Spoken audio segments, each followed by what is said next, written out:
My desires are wrong.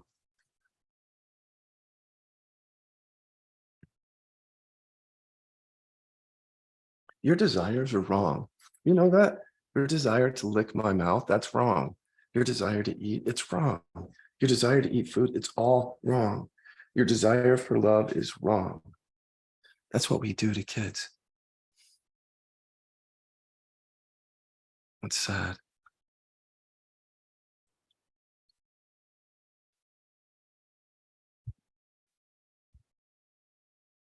There's a lot to be said for awakening and embodiment being like a return to the innocence of childhood, because my life, the way it plays out now, is more like my life was in third or fourth grade before the bullying than anything that I even remember between fourth grade and age 48. And a lot of it has to do with, well, obviously emotional repression being reversed and the trauma work. But another aspect of it that I don't talk about a lot is one of the strongest conditionings in my experience was I learned at an early age from my parents and my entire family that all of my desires are wrong. My sexuality, being gay, first of all, sex is wrong. Homosexuality is very wrong. The first time I smoked weed, I felt great. That was wrong. I was told that that was wrong. I drank alcohol. That's wrong.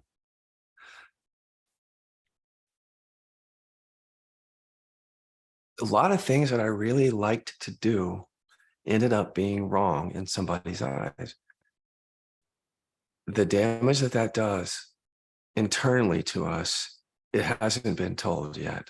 We don't know it yet. I think that we're going to learn it somehow through the science. We're going to see how very destructive that is to teach a child that what they naturally desire is wrong. It's our life force, is what that is. We're born and we have a natural life force. We have a nervous system. We have desires. We have pleasures. We're here to explore, to feel, to experience, to eat, to drink, to love, to get our hearts broken, to get sick, to get well, to work. We're here to experience. And part of the experiencing is pleasure. And I don't know, see, growing up in a family in which I was taught that my desires are wrong, I don't think it was a really good idea for me to get involved in a spiritual path, which basically said you need to extinguish all desires. I think what that did is like re-traumatize me. And then I was in recovery, which is basically telling all your desires are wrong. Where is this coming from? What is going on?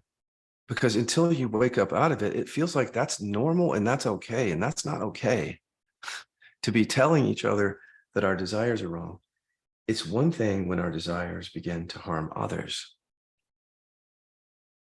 But in many cases, that's not what's happening. We're just being ourselves is all we're doing. And I actually think that when we're taught that our desires are wrong, it actually breeds addicts, or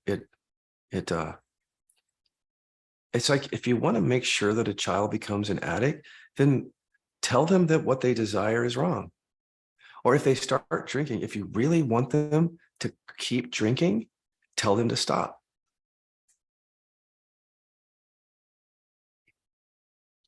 The whole thing backfired on me. It didn't work.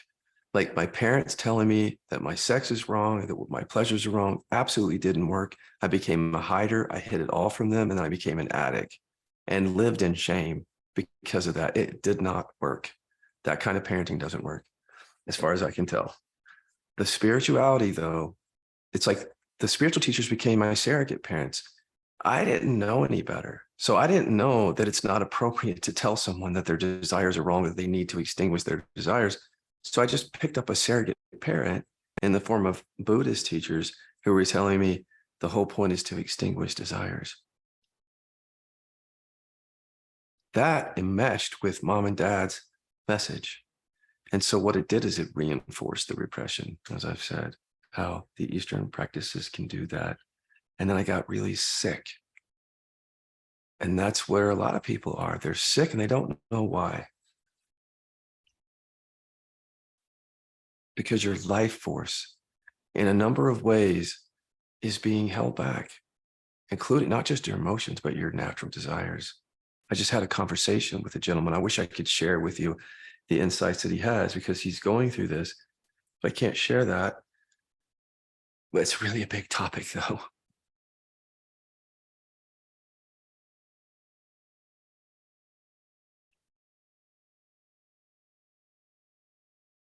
I feel very different about all that now. It feels good. It feels good to be at the place that I'm at now with this, which is something like this. There's actually nothing wrong with my desires. The problem was not the desire. The problem was the trauma. The problem was the unprocessed emotion from childhood. My desires just would have gone on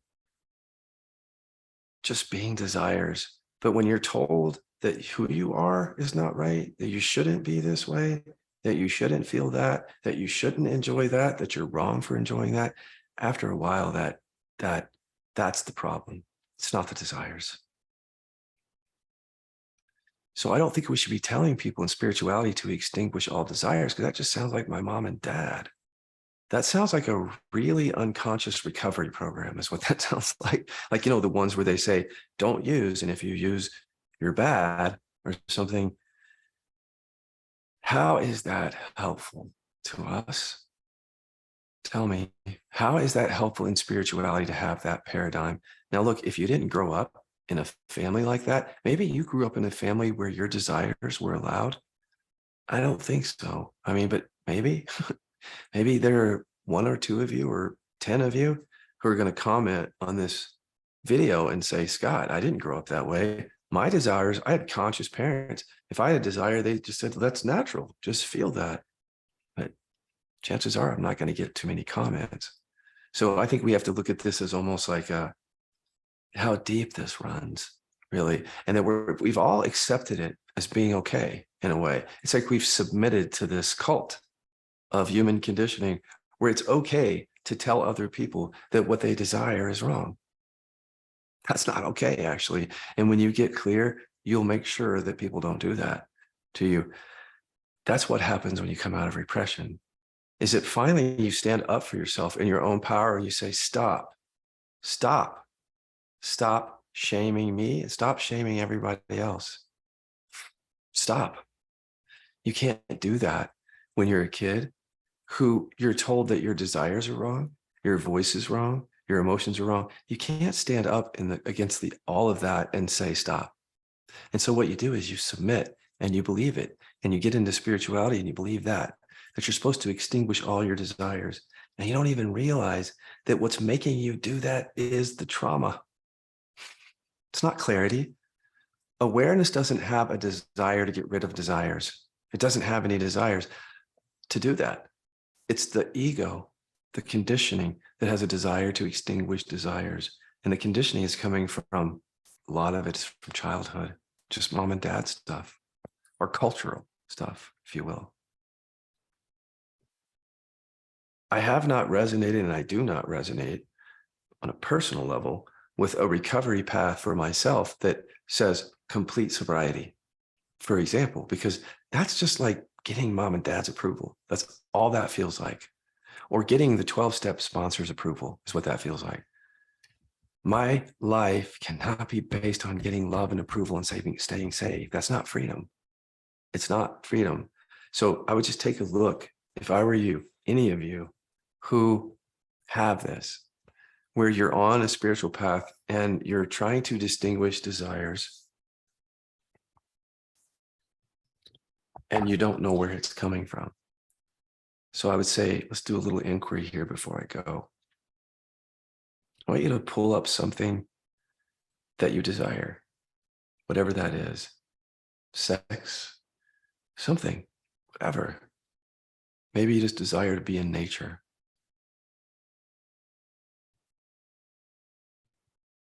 Feel into your inner body and say this: there's nothing wrong with my desiring that?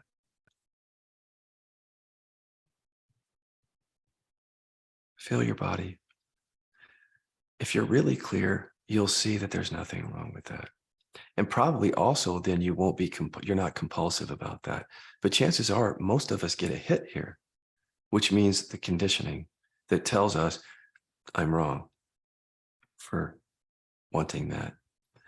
What if you just focus on the emotions that are unprocessed around that, the trauma that was put on you that made you think that was wrong? Well, what if you just inquire into that and that gets removed? Then what's left is either that desire or not. But chances are, if you clear the emotional congestion around it, the desire wouldn't be compulsive, because we know from science that the addiction is driven by the trauma and repression. So if you clear the trauma and repression, you're just going to have maybe a desire that is not compulsive. How is a desire that's not compulsive a problem? If it's not compulsive, if it's not really harming me, why is that a problem? It's not. It's actually not. But to a conditioning that thinks that the desires are wrong, even that can seem like a problem. And I think that's what's happening in spirituality. We're not really always paying attention to what our experience is, and we're downloading information from teachers or whoever else who might have been repressed. We're not questioning what they're saying. I want you to question from a trauma-informed perspective what's being said. Because if you're trying to extinguish desires on your spiritual path, you might actually just be running on trauma. You actually might have just internalized some trauma and shaming from childhood, and now that's your operating system. But the problem is your operating system is your context for your spiritual practice. So you're trying to get rid of yourself and your desires, and that's repression. Have a different context. If I were you, I would have a different one if you have this issue, because you're going to be in for a long and winding road if you're trying to extinguish your desires, because the desire to extinguish them is a desire. It's a catch-22. You would have to extinguish your desire to get rid of all desires. And that's where people don't know where to go with that. And they don't see that the desire to get rid of desires is also a desire. Where does the desire to get rid of things come from? Trauma.